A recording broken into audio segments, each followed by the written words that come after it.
어디 가나 꼭 눈물 날 정도로 불쌍한 사연 들려주면서 주변 사람들 다 빌런 만들고 자기만 피해자인 것처럼 말하는 사람들이 있죠. 근데 그런 말 다 믿었다간 아주 뒤통수 제대로 맞는 법이더라고요. 오늘 저는 불쌍한 사람인 줄 알고 같이 가여워해 줬다가 진짜 정체를 알고 나서 제대로 뒤통수 얻어맞고 치를 떨게 된 썰 하나 풀어볼게요. 원래 복지에 관심이 많았던 저는 몇몇 NGO 단체를 거쳐 장애인 관련 사회적 기업에서 일하게 됐어요.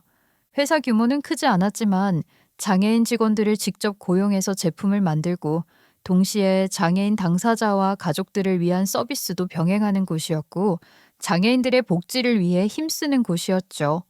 저는 여기서 기획과 운영에 참여하는 직원으로 있으면서 정부 공모사업 제안서를 쓰고 기업과의 협업 프로젝트를 따오고 장애인 직원들이 일하기 편한 시스템을 만드는 일을 했어요.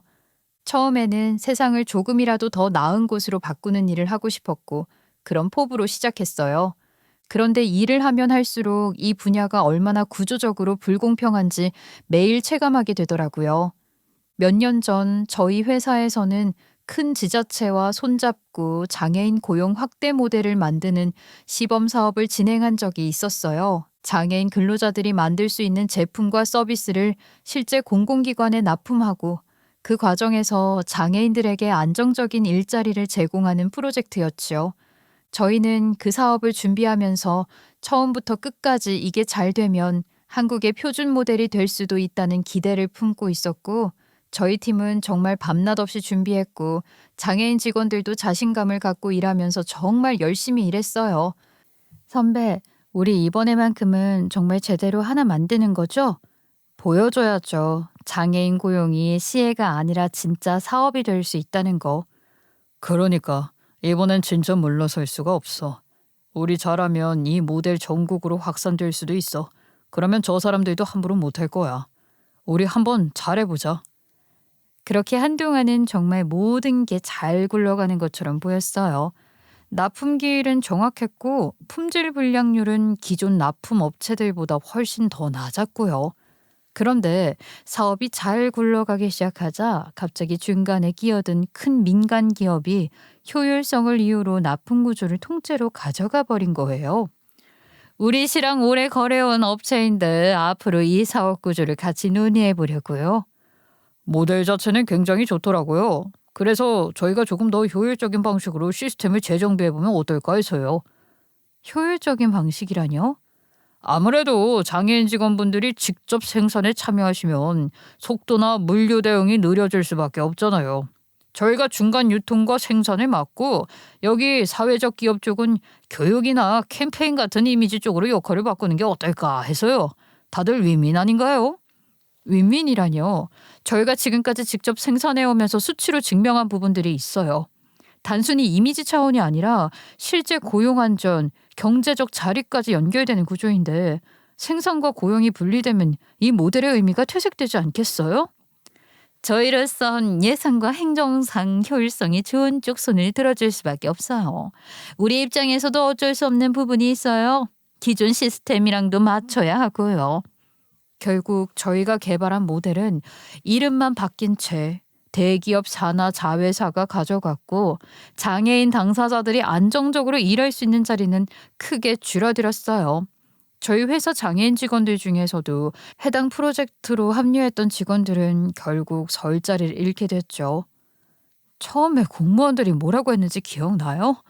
이게 새로운 모범 사례가 될 거라고, 장애인 고용 확대하는 첫 모델이라고.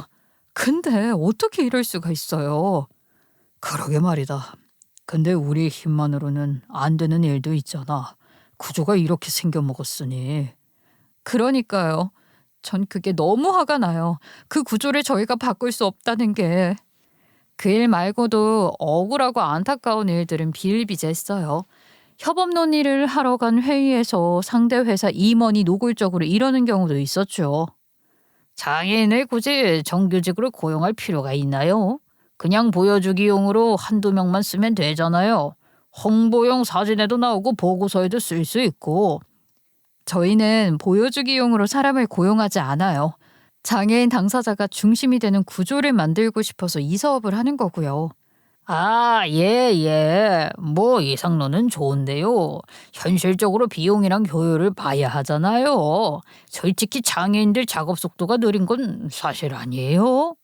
느릴 수 있죠. 대신 품질 데이터는 보통 업체보다 더 정확하고 꼼꼼한 편이에요. 그게 이미 수치로 나와 있고요. 그래도 단가는 깎아주셔야죠. 우리도 회사인데 속도가 느리면 그만큼 손해를 감수하라는 건 좀. 이왕이면 사회공헌 한다는 이미지도 얻고 싶고 가격 경쟁력도 가져가고 싶고 그게 그렇게 큰 욕심이에요? 사람을 숫자로만 보는 시선, 사회공헌이라는 단어를 마케팅 도구로만 쓰는 태도, 장애인이 조금이라도 느리면 당연히 값도 싸야 한다고 여기는 식의 생각들, 그게 업계 곳곳에 배어 있었어요. 실제로 우리 회사 품질 데이터는 보통 업체보다 더 정확하고 꼼꼼한데도 장애인 직원의 작업 속도가 느리다는 이유로 단가를 깎아달라는 업체들도 많았죠. 우리가 도와주는 셈치고 받아주는 거다라는 뉘앙스를 숨기지도 않았고요. 이런 일들이 반복되니까 저는 매일같이 뼈에 사무치는 무력감과 분노를 느껴야 했어요. 구조가 얼마나 장애인에게 불리하게 설계되어 있는지 매번 확인하니 무력감이 커질 수밖에 없었어요. 하지만 그러다가도 출근해서 장애인 직원 한 명이 새 작업을 익혀가는 걸 보면 또 포기할 수가 없었어요. 누군가는 이 구조 안에서 버텨야 하고 누군가는 계속 시끄럽게 문제를 제기해야 하니까요. 그래도 제 안에서는 조금씩 다른 생각이 자라나고 있었어요. 이 판에서 제대로 힘을 가지려면 언젠가 더 큰 회사, 더 힘 있는 구조를 직접 만들어야 한다는 생각이었어요. 그냥 착한 일 하는 작은 회사에 머무르면 아무리 소리쳐도 결국 밀려나는 건 똑같았어요. 저는 언젠가 장애인이 이용당하지 않고 중심에 설 수 있는 회사를 제가 직접 만들겠다고 마음먹게 됐죠. 언제가 될지는 몰랐지만 적어도 그 목표 하나만큼은 마음 깊은 곳에서 계속 타오르고 있었어요. 그리고 그 무렵 전일로 생긴 스트레스를 풀 겸 주말마다 사이클 동호회에 나가기 시작했어요. 평소에는 서류에 파묻혀 있다가 주말만 되면 헬멧 쓰고 자전거 끌고 강변에 나가는 시간이 제 유일한 탈출구였죠. 그리고 그 동호회에서 남편을 만나게 됐어요. 남편은 프랜차이즈 가게를 몇 개 운영하는 사람이었어요. 저흰 라이딩을 다니면서 자연스럽게 친해졌어요. 주말마다 강변을 따라 달리다 어느 순간엔 서로 고민 얘기도 하게 됐는데 저는 회사 일과 구조적인 부조리에 대한 분노를, 남편은 장사가 잘 안 풀리는 시기와 프랜차이즈 본사와의 갈등 같은 이야기를 털어놓기 시작했어요. 남편은 성실하고 유머러스한 사람 같았고 동호회 사람들과도 잘 어울리는 타입이었어요. 저희는 라이딩을 하며 연애를 했고 결혼을 준비하는 과정에서 남편에겐 홀어머니만 계시다는 걸 알게 됐어요. 남편은 시부와 시모가 오래전에 이혼했고 이혼 후 시부는 미국에 가서 살고 있고 지금은 서로 연락하고 지내지 않는다고 하더라고요. 시부가 미국으로 건너간 이후로 몇 번 연락이 닿은 적은 있었지만 어느 순간부터 완전히 끊겼다고요. 솔직히 말하면 알고 싶지도 않고 어릴 때부터 그쪽은 그냥 없다고 생각하고 살았어. 그래도 가끔은 궁금하지 않아? 어디서 어떻게 지내시는지. 내가 가장 아버지가 필요했던 시기에 날 버린 게 그 사람이었어. 이제 와서 내가 궁금해할 이유는 없지. 나한테 부모는 우리 어머니뿐이야. 어머니가 날 혼자 키웠으니까. 남편은 시부에 대해 얘기하는 걸 꺼렸고 시모도 시부에 관한 이야기가 나오면 씁쓸한 표정을 짓곤 했어요. 두 사람에게 그리 좋지 않은 기억 같아서 저도 더 묻지는 않았죠. 결혼 후 몇 달이 지난 어느 날이었어요. 시모가 오래 살던 집에서 이사를 하게 돼서 남편과 함께 시모 집 정리를 도와주고 있었어요. 이삿짐 센터에서 큰 가구들은 이미 다 빼갔고 저희는 남은 자잘한 짐들이랑 버릴 것, 가져갈 것들만 추려내는 중이었죠. 오래된 짐들이 한가득 쌓여 있던 창고는 말 그대로 세월이 굳어붙어 있는 공간 같았어요. 먼지가 수북하게 쌓인 박스들, 누가 봐도 오랫동안 한 번도 열어보지 않았을 것 같은 상자들이 벽을 따라 줄지어 있었죠. 박스를 하나씩 꺼내며 정리를 하는데 덩그러니 올려져 있던 먼지 쌓인 상자 하나가 있었어요. 그걸 꺼내려는 순간 상자가 바닥으로 쿵 떨어졌어요. 그 충격에 상자 뚜껑이 벌어지더니 안에 있던 앨범 몇 권이 우르르 쏟아져 나왔어요. 두꺼운 비닐 커버가 씌워진 옛날 스타일의 앨범들이었고 구석엔 누렇게 발에 있었죠. 저는 무심코 그중 하나를 주워들었어요. 사진 속에는 어린 남편이 환하게 웃으며 어떤 젊은 남자 품에 안겨 있었고 그 옆에는 젊은 시절의 시모도 함께 서 있었어요. 약간 촌스러운 배경과 옷차림인데도 사진 속 분위기는 따뜻했고 세 사람이 함께 웃고 있는 모습이 딱 가족 사진 같았어요. 직감적으로 이분이 시부구나 싶더라고요. 저도 모르게 앨범을 한참 들여다보고 있었어요. 어린 남편 얼굴을 보면 지금이랑 닮은 구석이 너무 많아서 괜히 웃음도 났고 동시에 마음 한쪽이 조금 저릿하기도 했어요. 평소 남편과 시모가 그렇게까지 말하기 싫어하던 그 사람의 얼굴이 고스란히 제 손 안에 있는 느낌이었으니까요. 페이지를 한 장 더 넘기니 바닷가에서 찍은 가족 사진, 생일 케이크 앞에서 초를 불고 있는 남편과 뒤에서 어깨를 감싸 안고 있는 시부의 모습이 차례차례 나왔고 옆에서 누가 다가오는 기척도 못 느낀 채 멍하니 앨범 속 사진들을 계속 보고 있으니까 어느샌가 남편이 제 옆에 와 있었어요. 그거 봤구나 당신? 아 미안해 그냥 떨어진 거 주워들다가. 이분이 아버님이셔? 나 어릴 때. 그때는 아직 우리 집도 남들이 말하는 정상적인 가족이었을 때지. 이땐 참 평범하고 행복해 보여. 사진은 늘 제일 괜찮은 순간만 남겨놓잖아. 그래서 더 웃겨. 남편은 제 손에서 앨범을 천천히 가져가더니 한참을 말없이 앨범을 넘겼어요. 사진마다 잠깐씩 시선을 멈추기는 하는데 표정은 웃는 것도 아니고 우는 것도 아닌 복잡하게 굳어 있었어요. 이 사람 내가 중학생일 때 집 나갔어. 다른 여자랑 바람나서. 그 뒤로 얼마 안 돼서 미국으로 건너갔고. 당신 중학생 때? 그때 이후로 우리 집은 그냥 매일 전쟁터였어. 엄마는 암 수술 받은 지 얼마 안 됐을 때라 몸도 제대로 못 추스는 상태였는데 생활비, 병원비, 학비까지 다 감당해야 했으니까. 근데 그 사람은 새 여자랑 새 집 꾸렸고.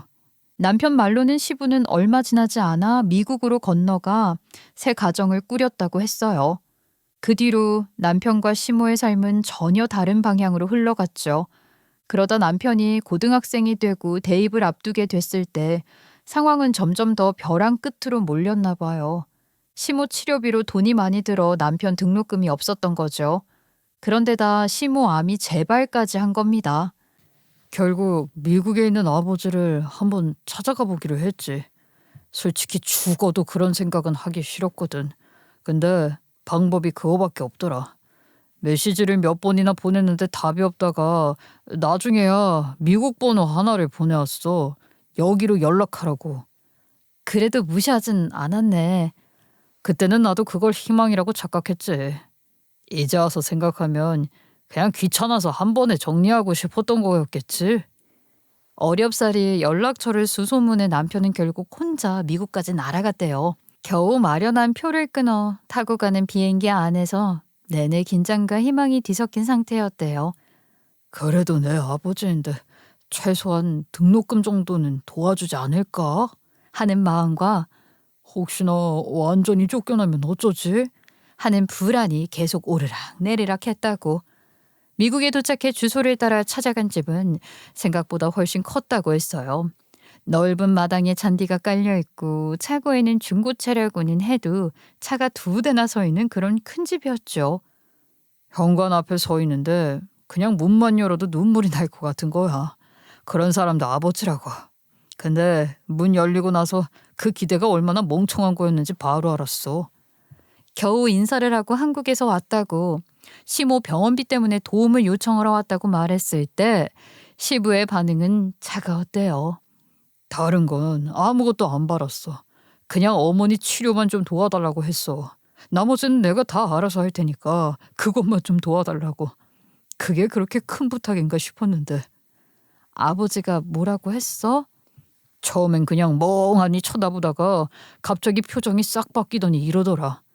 이제 와서 왜 찾아왔냐? 너희는 항상 돈 이야기뿐이다. 거머리 같다고. 그리고 다시는 찾아오지 말라고.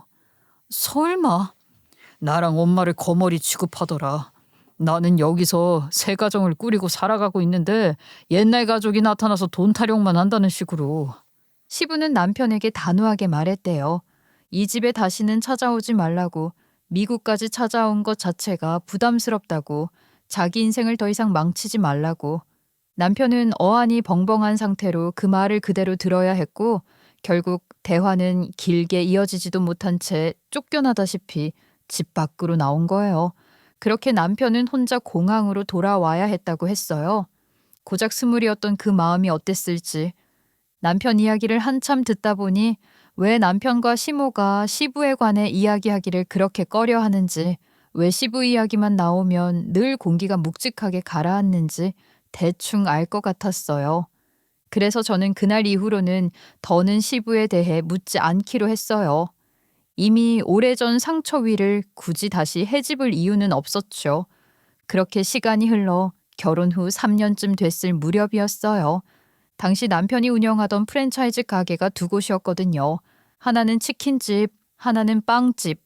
둘 다 처음에는 꽤 잘 굴러갔어요. 퇴근 시간만 되면 치킨집 앞엔 포장 기다리는 손님들이 서 있었고, 주말이면 빵집 진열대에 놓은 식빵과 크림빵이 금방 동날 정도였어요. 배달의 평점도 좋았고 동네에서도 꾸준히 단골이 있었고요.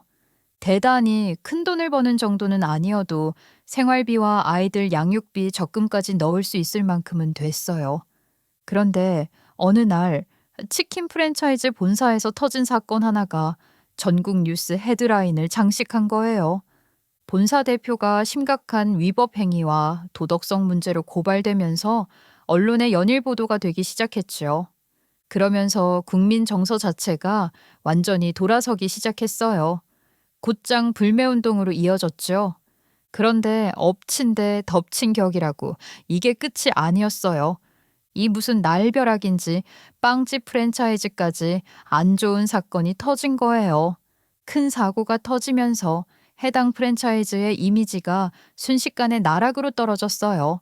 SNS뿐 아니라 현실에서도 불매 운동이 퍼졌어요. 해시태그를 걸고 이 브랜드에선 다시 안 산다는 글들이 올라오기 시작했죠. 가맹점주들이 아무리 열심히 운영해도 본사 이미지에 치명타가 가해지자 소비자들은 가게들을 멀리하기 시작했고, 저희 가게도 예외가 아니었어요. 매출은 단 몇 주 만에 반 이상이 빠졌고, 주말에는 대기줄이 서던 매장이 어느 날부터는 하루 종일 전화 한 통 울리지 않는 날도 생겼죠. 본사 차원의 도덕성 문제로 현실에서 고생하는 건 결국 애꿎은 가맹점주들이었어요. 본사에서는 서둘러 사과문을 발표하고 여러 번의 대책 회의를 했다는 보도자료를 냈지만 실제로 내려온 보상안은 형편없었죠. 그러면서 남편은 어느 순간부터 진지하게 이참에 그냥 가게를 둘 다 접어야 하나 고민하기 시작했고, 새 사업 구상을 시작했어요.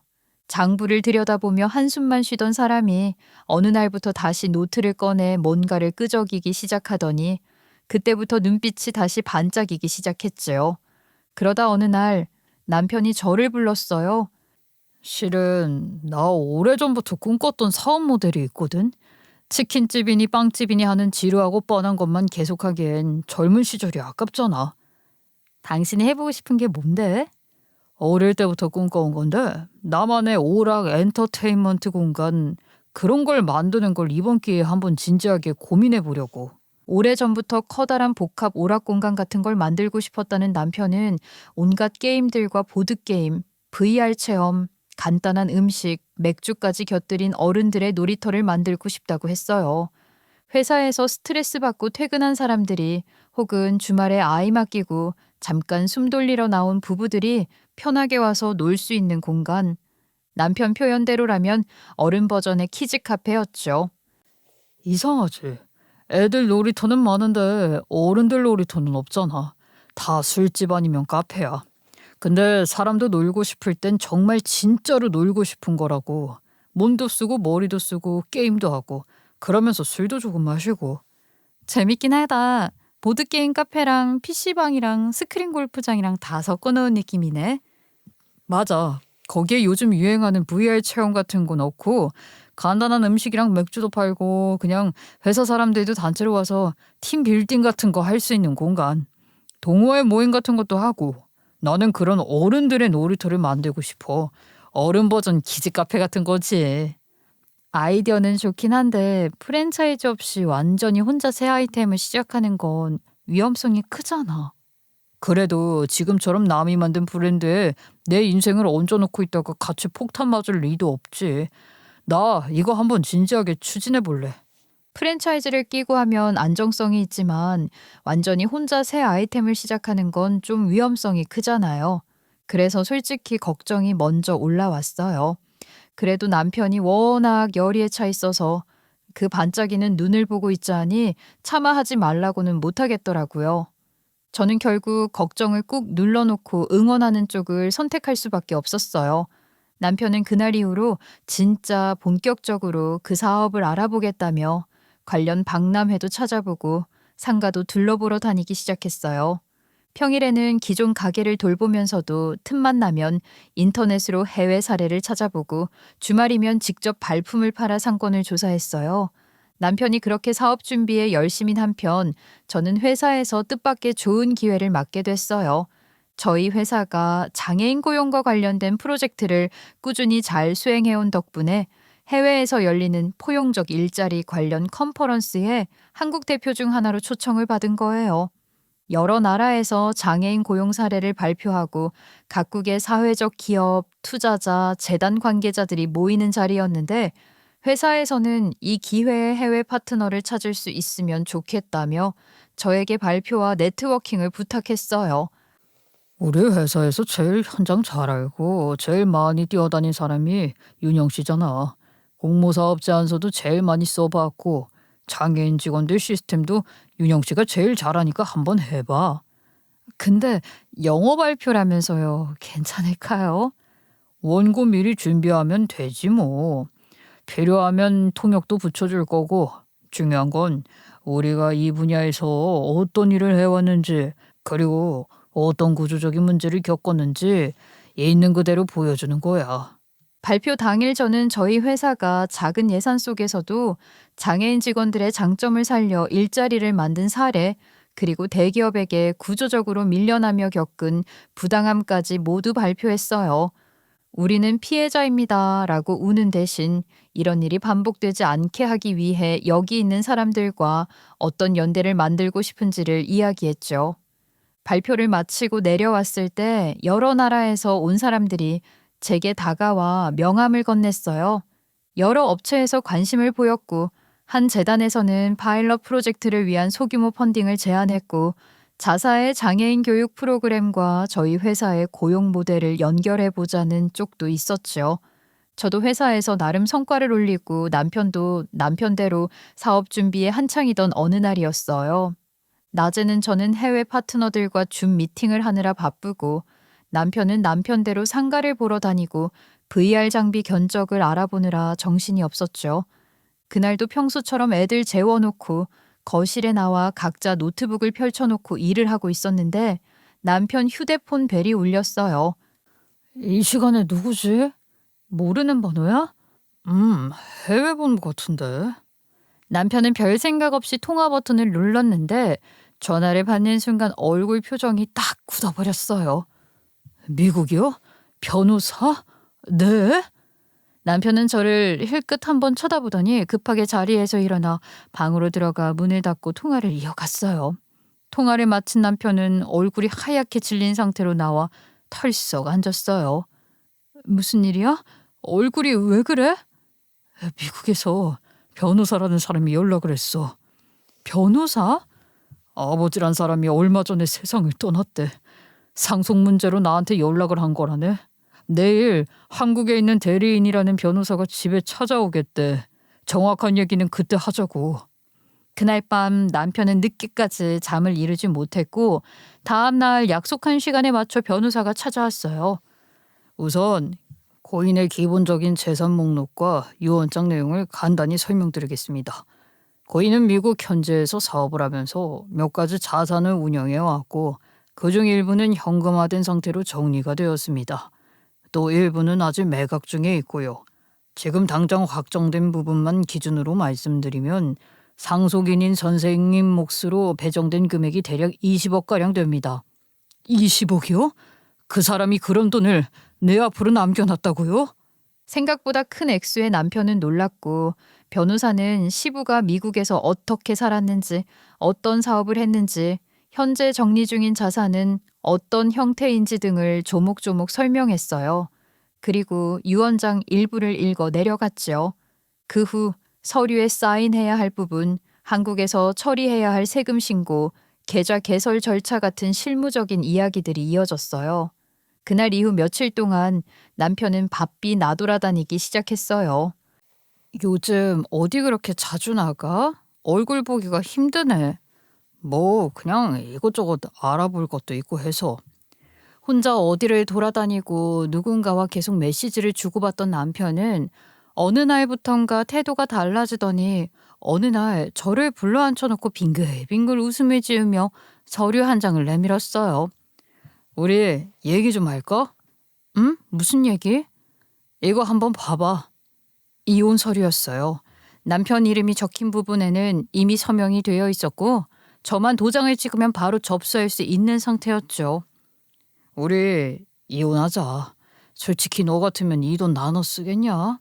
아버지 같지도 않은 아버지한테 몇십 년 만에 받은 돈인데 타이밍도 개 좋고 이거 완전 개꿀이잖아. 지금 진심으로 하는 말이야? 생각해봐. 나 이제 새 사업도 구상 중이고 자본이 크면 클수록 내가 할 수 있는 것도 많아져. 근데 이혼 안 하면 이것저것 나눠야 할 것들 생기잖아. 그냥 쿨하게 가자고. 당신도 욕심낼 필요 없잖아. 상속을 와이프랑 나눠야 된다는 의무도 없다던데. 너무 노골적이라 순간 어이가 없었어요. 대강 예상은 했지만 이렇게 척도 안 하고 대놓고 말할 줄은 몰랐거든요. 저는 남편보다 더 밝게 웃으면서 말해줬어요. 그래, 당신 심정 이해해. 나라도 그럴 것 같아. 웬일이야? 질질 짜면서 매달릴 줄 알았더니. 에이, 매달리긴 깔끔한 거 나도 좋아해. 남편은 제 대답이 마음에 쏙 들었는지 입꼬리를 더 올리며 서류를 제 앞으로 밀어뒀어요. 저는 천천히 도장을 꺼내 이혼 서류에 도장을 찍었어요. 그리고 제가 이혼 서류에 도장을 찍던 바로 그 시각 초인종이 울렸어요. 저는 의자에서 일어나 문 쪽으로 걸어갔고 남편은 대수롭지 않게 맥주를 따며 신경도 쓰지 않았어요. 그리고 곧이어 문이 열리고 들어온 사람을 목격한 순간 남편은 귀신이라도 본 듯 맥주를 땅에 떨구곤 입만 떡 벌렸죠. 하긴 귀신을 본 거나 다름없긴 했어요. 그 사람은 남편이 평생 욕하고 원망했고 최근에는 죽었다고 믿었던 살아있는 시부였으니까요. 오랜만이구나. 당신이 어떻게... 하얗게 질린 남편은 현실인지 아닌지 확인하려는 듯 멍한 표정으로 몇 번이나 눈을 깜빡였어요. 그러다 꿈이 아니란 걸 깨닫는 순간 남편 어깨가 부르르 떨리기 시작했어요. 저는 그 모습을 보면서 입가에 다시 한번 웃음을 올렸죠. 왜 여보? 뭐 못 볼 거라도 봤어? 이게 어떻게 된 일인고 하니 사실 저는 아주 우연한 기회로 시부를 먼저 만나게 됐어요. 그건 몇 달 전의 일이었죠. 제가 해외 업체들과 컨퍼런스에 참여했던 때 있잖아요. 그때 한 대표가 제 발표가 좋았다며 관심을 보였거든요. 방금 발표 아주 인상 깊게 봤습니다. 슬라이드에 나온 숫자들보다 중간에 하신 그 말이 특히 기억에 남아요. 장애인을 돕는 구조가 아니라 장애인이 구조의 중심에 서야 한다는 말이요. 대표가 건넨 명함에는 미국에 본사를 둔 장애인 고용 보조기기 관련 회사 이름이 적혀 있었고 그는 자신이 그 회사의 창업자 겸 대표라고 소개했어요. 대표는 자신이 후천적 장애인이라고 소개했어요. 젊었을 때 사고로 하반신이 마비된 이후 자신과 같은 사람들을 위해 접근성 높은 제품과 직장 환경을 만들고 싶어 이 회사를 세웠다고요. 사고를 당하고 나니까 세상이 완전히 다르게 보이더라고요. 계단 하나, 문턱 하나가 사람을 완전히 막아버릴 수 있구나. 그걸 온몸으로 느꼈죠. 그래서 회사를 직접 만드신 거예요? 네, 누군가 해주지 않으면 제가라도 해야겠다 싶었어요. 저 같은 사람들이 편하게 일할 수 있는 회사, 저 같은 사람들이 만드는 제품, 그게 제 목표였어요. 정말 대단하시네요.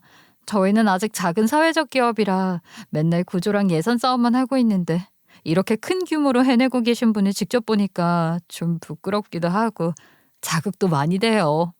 부끄러긴요. 오늘 발표에서 한국 상황 들으면서 저도 오히려 많이 배웠습니다. 한국에서 이런 일을 아는 사람이 있다니 정말 반가웠어요.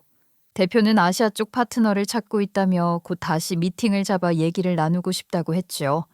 그때는 마냥 그 기회가 감사했을 뿐 그 사람이 제 인생과 그렇게 깊이 엮일 거라고는 생각하지 못했어요.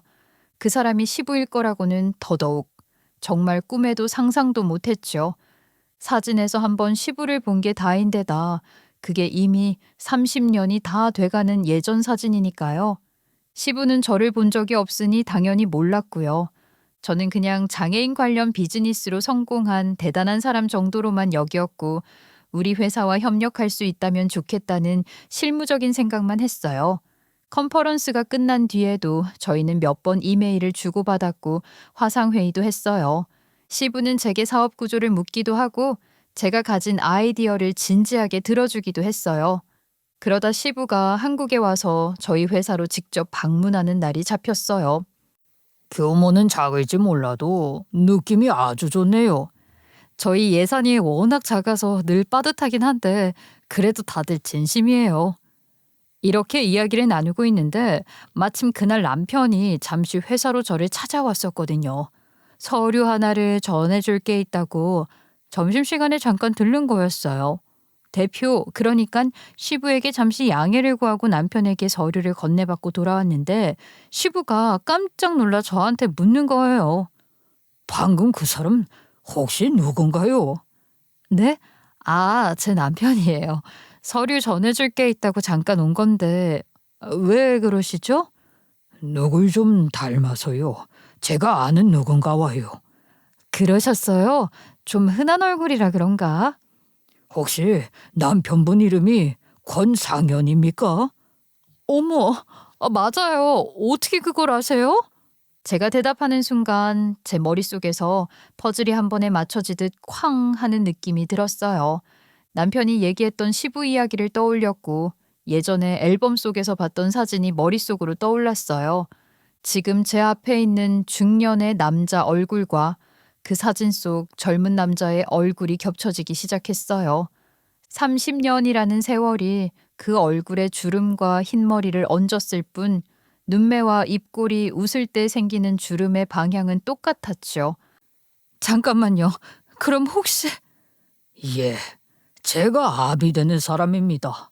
그 순간 숨이 턱 막히는 것 같았어요. 그동안 남편에게 들었던 시부 이야기가 한꺼번에 떠올랐어요.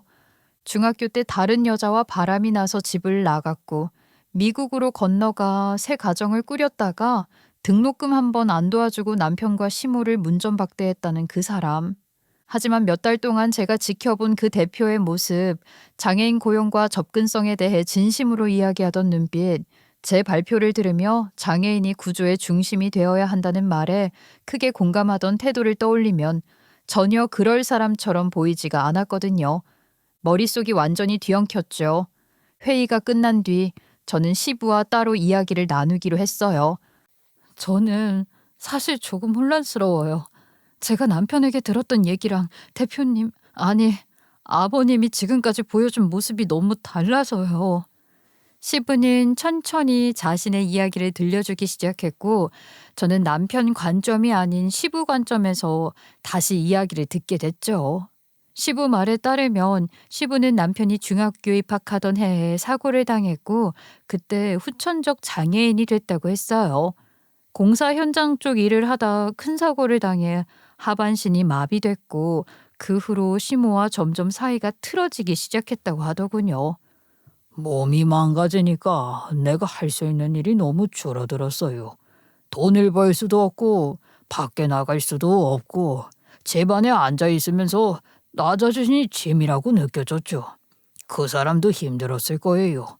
한 사람의 아내로서 한 집안의 생계를 같이 책임지고 있던 사람으로서 갑자기 남편이 장애인이 됐다는 걸 받아들이는 게 쉽지 않았겠죠. 그때부터였어요. 서로에게 날이 서기 시작한 건. 몸이 망가져 일을 할 수도 돈을 벌 수도 없다 보니 싸움이 잦아지고 둘 사이의 거리는 점점 멀어졌다고 했어요. 시모는 시부의 장애를 받아들이지 못한 채 원망과 불안 속에서 날이 갈수록 예민해졌다고 했고요. 가장 큰 문제는 상연히 그 아이였어요. 사춘기였잖아요. 그 나이 때 아이는 부모가 조금만 달라져도 세상이 무너지는 것처럼 느끼는데 아버지가 갑자기 휠체어를 타고 예전처럼 일하러 나가지도 못하고 사람들 앞에서 위축된 모습을 보이니까 그걸 견디지 못했던 거죠.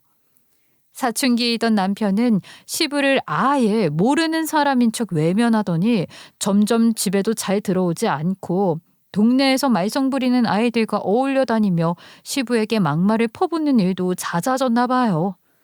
어느 날은 아이가 집 앞 골목에서 친구들이랑 있는 걸 보고 반가운 마음에 다가가려는데 막 욕을 하더군요. 애비를 모른 척하는 걸로도 모자라 저 병신 쓰레기 해가며 욕을. 세상에, 마음이 너무 아프셨겠어요. 몸이 불편해서 아이에게 집만 된다고 느끼던 그 순간이 제 인생에서 가장 고통스러운 순간이었어요. 그 아이가 나를 싫어해도 그래도 아버지라고 생각해 줄 줄 알았거든요. 불화가 커지며 시부와 시모 두 사람은 이혼을 하게 됐고 이혼 후 시부는 한 번이라도 아들의 얼굴을 보려고 몰래 찾아갔는데 남편은 그 자리에서 또 사람들 다 듣게 아버지에게 욕을 했다고 했어요. 그때 결심했어요. 이 아이 옆에 있는 게 이 아이에게 더 짐이 되는 거구나. 나 때문에 아이가 더 부끄러운 사람으로 남겠구나. 그래서 떠나기로 했어요. 결국 시부는 두 사람 곁을 완전히 떠나기로 했고 본인 누나가 살고 있는 미국으로 건너가 다시 시작하기로 했다고 했어요. 거기까지는 남편이 제게 들려주었던 이야기와 얼추 비슷했어요. 그런데 이어지는 설명은 남편이 제게 들려줬던 이야기와는 정반대였어요. 남편은 엄마 병원비 때문에 어쩔 수 없이 미국에 찾아갔는데 아버지가 문전박대를 했다고 했지만 사실은 완전히 반대 방향이었어요. 그 아이가 처음 미국에 있는 제게 연락을 했을 때 저는 아직 경제적으로 완전히 안정된 상태가 아니었어요. 겨우겨우 직장 잡고 누나 집 신세 지던 상황이었죠. 그래도 아들이 등록금과 치료비가 필요하다는 연락을 받았을 때 망설이지 않았어요. 그때 바로 보내주신 거예요? 예, 누나에게도 부탁하고 제 통장도 탈탈 털어서 어떻게든 마련해서 보냈어요. 그때 저는 이걸 계기로 아이가 마음을 조금은 열지 않을까 그런 기대를 했죠. 그런데 문제는 그 다음부터였어요. 한 번 등록금을 보내주고 나니까 남편이 이유를 바꿔가며 계속 돈을 요구했다는 거예요. 처음엔 치료비, 그 다음엔 등록금이었어요. 그 다음엔 생활비, 그 다음엔 학원비. 그러다 나중엔 사업자금까지 이야기하더군요. 명목은 계속 바뀌는데 요구하는 금액은 점점 커졌어요. 그때는 아버님도 아직 여유로운 상황은 아니셨잖아요. 그렇죠. 나도 장애인으로서 새 나라에서 자리 잡는 게 쉽지 않았어요. 그래도 언젠가는 아들이 마음을 열겠지라는 마음으로 몇 번이나 도우려고 했어요. 돈이 빠듯해도 아들에게는 티를 내지 않았죠. 나중에 우리가 웃으면서 만날 날이 올 거라고 믿었으니까. 하지만 남편은 고마워하기는커녕 점점 더 당연하게 여기고 점점 더 지나친 요구를 해오면서 결국 시부가 먼저 연락을 끊을 수밖에 없는 상황까지 갔다고 했어요. 어느 날은 술에 취해 도박 자금을 달라고 하더군요. 그래서 이제 더는 안 되겠다 싶었죠. 그래서 그때 연락을 끊으신 거예요? 네, 마지막 통화에서 내가 거절을 했어요. 그랬더니 그 아이가 역시 당신은 예전이나 지금이나 똑같다고 내 인생에 다시는 나타나지 말라고 하더군요. 그래서 그 말 그대로 해주기로 했어요. 그 아이의 인생에 나타나지 않기로요. 그러니까 남편이 말한 문전박대 당했다는 이야기는 사실 관계가 완전히 뒤바뀐 거였어요. 남편 서사 속에서 시부는 무책임하고 냉정한 가해자였지만 시부 입에서 나온 이야기 속에서는 시부는 오히려 가장 가까운 사람에게 뒤통수를 맞고 상처를 떠안은 피해자였어요. 내가 완벽한 아버지는 아니었을 거예요. 장애를 받아들이는 과정에서 저도 많이 무너졌으니까요. 그렇다고 해도 아이에게 늘 나쁜 아버지로만 남았다는 사실이 마음 한구석에 계속 걸렸어요. 시부는 남편이 내게 말했던 그런 가해자가 아니었고 오히려 가장 가까운 사람에게 뒤통수를 맞고 상처를 떠안은 피해자에 가까웠어요. 저는 시부의 말을 고지고대로 다 믿어야 할지 남편의 말을 어떻게 이해해야 할지 잠시 혼란스러웠지만 한 가지는 분명했어요. 남편이 제 앞에서 평생을 욕하고 원망하던 그 사람은 적어도 제가 지금 마주하고 있는 이 사람과는 너무 달랐다는 것, 그리고 지금까지 제가 알고 있던 진실이 전부가 아니었다는 것. 아무튼 미국에 건너간 뒤 시부는 미국인인 매형과 함께 장애를 가진 사람들도 일할 수 있는 보조기기와 소프트웨어를 만드는 회사를 차렸다고 하더군요. 처음에는 작은 사무실 하나 임대해서 시작했고 조금씩 사업은 커지기 시작했지요.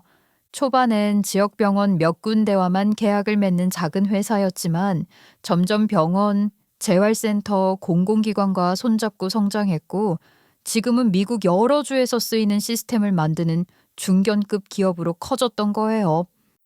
너무 대단해요. 미국 여러 주에서 쓰이는 시스템이라니. 진짜 구조를 바꾸는 일을 해오신 거네요. 그게 내 생존 방식이었어요. 제 몸이 바뀐 뒤에 쓸모있는 인간으로 남을 수 있는 길이 그거밖에 없다는 생각이 들었거든요. 그래서 컨퍼런스로도 오시게 된 거고 그러다 결국 저랑도 만나게 된 거고요. 그러게요. 참 신기하죠. 세상 돌아가는 게. 이 모든 일련의 일들을 알게 된 후 시부는 그럼에도 불구하고 남편과 다시 잘 지낼 길은 없을지 알고 싶어 했어요. 그래도 하나뿐인 혈육이니 끊을 수 없는 부성애가 있었나 봐요. 그리고 이제는 좀 달라졌을지 모른다는 희망도 있었던 모양이에요. 나도 그 아이에게 상처를 준 게 있을 거예요. 완벽한 아버지가 아니었으니까요. 한 번쯤은 묻고 싶어요. 지금은 조금 다르게 생각할 수 없을까 하고요. 솔직히 말씀드리면 남편은 아직도 아버님 이야기만 나오면 입을 닫아요. 그냥 없는 사람 취급하면서요. 그럼 중간에서 날 조금만 도와줄 수 있을까요? 그래서 중간에서 제가 나선 거였어요. 그럼 한번 시험을 해보자고 제가 먼저 말을 꺼냈죠. 그럼 이렇게 해보면 어떨까요? 아버님이 도와줄 만한 자격이 있는 사람인지 남편이 그럴 만한 사람인지 한번 시험을 해보는 거예요. 시험이요? 그 다음 아이디어는 시부가 냈어요. 제 말을 한참 곱씹던 시부가 조용히 커피잔을 내려놓고 제 얼굴을 보더니 이렇게 말했어요. 그럼 내 존재를 한번 쥐어볼까요? 존재를 지운다고요? 내가 죽은 것처럼 상황을 꾸미고 그 아이에게 큰 상속이 생긴다는 소식을 흘려보내는 겁니다. 그때 그 아이가 어떤 선택을 하는지 보고 진짜 다시 관계를 회복할 만한 사람인지 판단하는 거예요. 처음엔 그 계획이 좀 잔인하다고 느끼면서도 남편이 그동안 보여준 태도들을 떠올리니 그 정도는 테스트 해볼 만하다는 생각이 들었어요. 어쩌면 저 자신도 남편이 어떤 사람인지 마지막으로 확인하고 싶었던 것 같아요. 사실 그 무렵 남편이 사업 준비에 미쳐 있으면서 자꾸 돈 타령을 해대고 있었거든요. 집에만 오면 투자 얘기, 대출 얘기뿐이었어요. 실은 얼마 전 저녁이었어요. 저는 회사에서 장애인 고용 관련 자료를 정리하고 있었고 남편은 노트북을 들여다보며 한숨을 쉬고 있었어요. 또 뭐가 안 맞아? 수지가 안 맞지. 이 정도로는 답이 안 나와. 임대료, 인건비, 세금, 초기 인테리어 비용까지 다 합치면 최소 억 단위가 들어갈 것 같은데 수익 구조가 지금 구상대로면 너무 빈약해. 근데 있잖아. 당신도 좀 생각을 바꿀 때 안 됐어? 어떤 생각?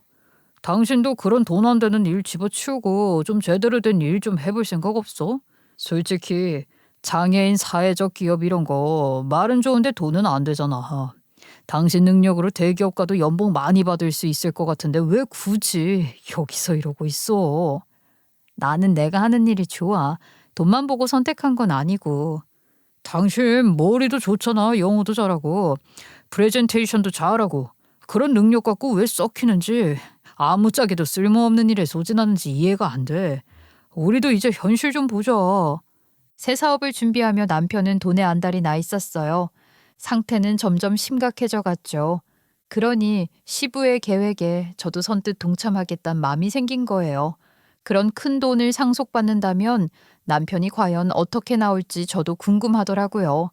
시부는 자신이 죽은 것처럼 상황을 꾸미고 남편에게 큰 상속이 생긴다는 소식을 흘려보내자고 했어요. 미국 변호사가 한국으로 연락을 해서 유언장 낭독과 상속 처리 과정을 말해줄 것처럼 꾸미는 거였죠. 그때 남편이 어떤 선택을 하는지를 보고 진짜로 다시 관계를 회복할 만한 사람인지 판단하겠다는 거였어요. 그리고 그 테스트의 결과는 방금 본 그대로였어요. 돈을 얻기 위해선 가족까지도 함께 버텨온 배우자까지도 쉽게 버릴 수 있는 사람이라는 걸 남편 스스로 증명해버린 거예요. 왜 그래 여보? 뭐 못 볼 사람이라도 본 것처럼 그러고 있어. 당신이 왜? 그래, 나다. 네가 그렇게 욕하고 죽었다고 생각하고 상속만 기다리던 그 사람. 시부는 휠체어를 천천히 밀며 거실 안으로 들어왔어요. 그러고는 한참 남편을 바라보다가 아주 단호한 목소리로 입을 열었죠. 나는 그냥 알고 싶었을 뿐이다. 네가 이제 사랑구실을 할 만큼 자랐는지 내가 도와줄 만한 어른이 됐는지 그래서 죽은 척하고 상속이 생겼다고 소식도 흘려본 거고. 저 그때랑 달라졌어요. 아시잖아요. 그때는 저도 너무 어렸고 철도 없었고. 사람이 됐는지 아닌지는 말이 아니라 선택으로 보여주는 거다. 오늘 네가 한 선택이면 내 대답은 이미 끝났다. 너는 아직 자격 미달이다. 아니, 이제 이 인연은 완전히 끝내는 게 맞겠구나. 아버지, 아니에요. 제 얘기 한 번만 들어봐 주세요. 제발요. 상속 소식 듣자마자 제일 먼저 떠올린 게 이혼이었던 너한테 더 이상 내가 뭘 기대하겠니? 잘못했어요, 아버지. 마지막으로 한 번만, 기회 한 번만 주세요. 진짜 달라질게요. 남편은 그렇게 바닥에 무릎을 꿇은 채 계속 고개를 숙이고 빌었고 시부는 남편을 단호히 바라봤죠. 분명히 당신 입으로 그랬어. 솔직히 너 같으면 이 돈 나눠 쓰겠냐? 타이밍 개 좋고 완전 개꿀 아니냐고 웃으면서. 여보, 당신도 알잖아. 내가 원래 말이 좀 과장되잖아. 진짜 그렇게 할 생각은. 그래서 이혼 서류까지 직접 출력해서 도장 찍어달라고 가져온 거야? 이미 저는 남편의 민낯을 너무 명확하게 봐버렸어요. 이 사람이 돈 앞에서 얼마나 빠르게 가족을 버릴 수 있는지, 또 그 과정에서 죄책감이라는 감정은 단 1초도 찾아볼 수 없다는 것을 확인해버린 후라 더 이상 미련을 둘 이유가 없었어요. 결국 저는 남편이 내밀었던 이혼 서류를 그대로 챙겨서 법원에 제출했어요. 조정 기간을 거치는 동안에도 남편은 이리저리 말을 바꾸려 했지만 제 마음은 이미 돌아올 수 없는 선을 넘어 있었어요. 조정위원 앞에서 남편이 아이들 때문에라도 한 번만 더 생각해보면 안 되겠냐고 했을 때도 저는 담담하게 고개를 저었어요. 아이들을 진짜 생각했다면 상속 소식을 듣자마자 제일 먼저 꺼낼 말이 이혼하자는 말이 아니었을 거라는 사실이 머릿속에서 떠나지 않았거든요. 마지막까지 남편은 연락을 멈추지 않았어요. 새벽에 전화가 올 때도 있었고 휴대폰 화면을 가득 채울 만큼 긴 메시지를 보내온 적도 있었어요. 집 앞에 찾아와 울먹이며 서 있던 날도 있었는데 제가 단호하게 선을 긋자 결국 받아들였죠. 저와의 관계도 시부와의 관계도 그리고 지 자식들과의 인연마저 모두 스스로 끊어내버린 셈이었어요. 그리고 이혼이 정리될 무렵 전 시부는 저에게 사업 이야기를 꺼냈어요. 내 남은 여생 동안 장애인과 가족들을 위해 할 수 있는 일을 더 하고 싶다는 생각이 들어요. 미국에서 하는 일도 중요하지만 한국에서도 그런 일을 할 수 있는 사람을 찾고 있었죠. 원래는 그 역할을 내 아들이 해주면 좋겠다고 생각했지만 난 내 아들에게 주려던 20억을 자네에게 투자해볼까 해요. 네? 지금 뭐라고 하셨어요? 그 돈을 자네가 만들 회사의 초기 투자금으로 쓰면 좋겠다는 말이에요. 예전에 말했었죠. 언젠가는 장애인이 이용당하지 않고 중심에 설 수 있는 구조를 직접 만들고 싶다고. 그래도 너무 큰 돈이에요. 저는 그렇게까지 받을 자격이 없어요. 내가 봐온 대로라면 충분해요. 그리고 그냥 무작정 주겠다는 게 아니에요. 좋은 사업을 위한 투자를 하겠다는 거지. 전시부는 자신이 왜 이런 결정을 내렸는지 천천히 이유를 들려줬어요. 물론 그건 본인 손주들에게 좋은 할아버지 노릇을 하고 싶은 조부의 마음이기도 했지만 그게 전부는 아니었어요. 그동안 여러 차례에 걸쳐 만나며 제가 가진 비전과 계획들을 좋게 봤고 제가 앞으로 만들 회사에 대한 초기 투자금으로 쓰고 싶다는 거였죠. 제가 꿈꾸던 장애인이 중심이 되는 회사를 현실로 만들기 위한 자본으로 써달라고요. 조건이 있어요. 첫째, 회사의 의사결정 구조 안에는 반드시 장애인 당사자가 있어야 한다. 둘째, 좋은 일 하는 곳이라는 이미지에만 기대지 말고 시장에서 경쟁력을 갖춘 기술 회사가 되어야 한다. 셋째, 언젠간 대표직에서 물러날 때 이 회사의 일부 지분은 장애인 근로자와 그 가족들에게 돌아가야 한다. 네, 꼭 그렇게 만들게요. 그 도움으로 본격적으로 사업 준비가 시작되었어요. 저는 기존 직장에서 얻은 경험과 네트워크를 기반으로 장애인 근로자들이 참여할 수 있는 생산 라인과 접근성 기술을 적용한 직무 개발, 그리고 장애인 당사자들이 직접 기획에 참여하는 방식의 구조를 설계해 나갔어요.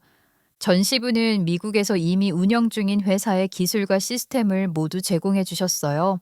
특히 휠체어 사용자와 시각, 청각 장애인을 위한 스마트 보조기기 개발에 집중할 수 있도록 미국 개발팀과 한국팀이 함께 협업할 수 있는 구조를 열어줬죠. 그렇게 저희 사업은 단순한 사회적 기업이 아니라 시장에서 경쟁력을 갖춘 기술 기반의 장애인 고용 플랫폼으로 만들어지기 시작했어요.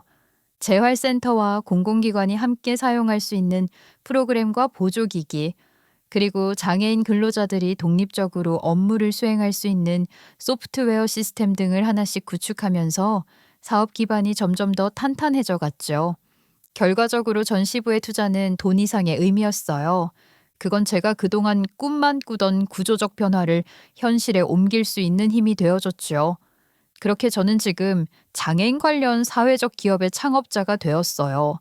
처음 회사를 만들 때만 해도 명함에 대표라는 두 글자를 넣으면서 손이 덜덜 떨렸어요. 내가 감히 대표라고 써도 되는 사람인가 싶은 마음과 이제는 누군가의 삶을 직접 책임지는 자리에 섰다는 무게가 동시에 느껴졌거든요. 그래도 장애인들이 주변부가 아니라 중심에 서는 구조를 만들고 싶다는 마음이 너무 간절해서 결국 그 떨림을 안고 회사를 시작하게 됐어요. 저희 회사는 단순히 장애인을 고용하는 수준을 넘어 장애인이 직접 서비스와 제품 기획에 참여하고 경영에도 의견을 내는 구조로 운영되고 있어요. 그 덕엔 저희 회사에서 나오는 서비스와 제품은 책상 앞에서 머리로만 짜낸 아이디어가 아니라 실제로 사용하는 사람들이 직접 참여해서 만들어지는 결과물이 됐죠. 미국과도 연계해 보조기기와 소프트웨어를 들여오고 한국 실정에 맞게 개선하는 작업을 이어가고 있고요. 미국에 사는 전시부는 자주 한국에 와서 회사를 둘러보고 장애인 직원들과 이야기를 나누며 자신의 경험을 솔직하게 들려주곤 해요. 처음 미국에서 회사를 시작하실 때 솔직히 많이 두려우셨죠? 처음엔 두려움을 넘어 부끄럽기도 했죠. 그래서 도망치기도 했고. 하지만 내가 나를 부끄러워하면 세상도 나를 지워버리더라고요. 그래서 그다음부턴 이 모습이면 어떤가? 이 모습 그대로 앞으로 가보자고 마음을 고쳐먹었죠.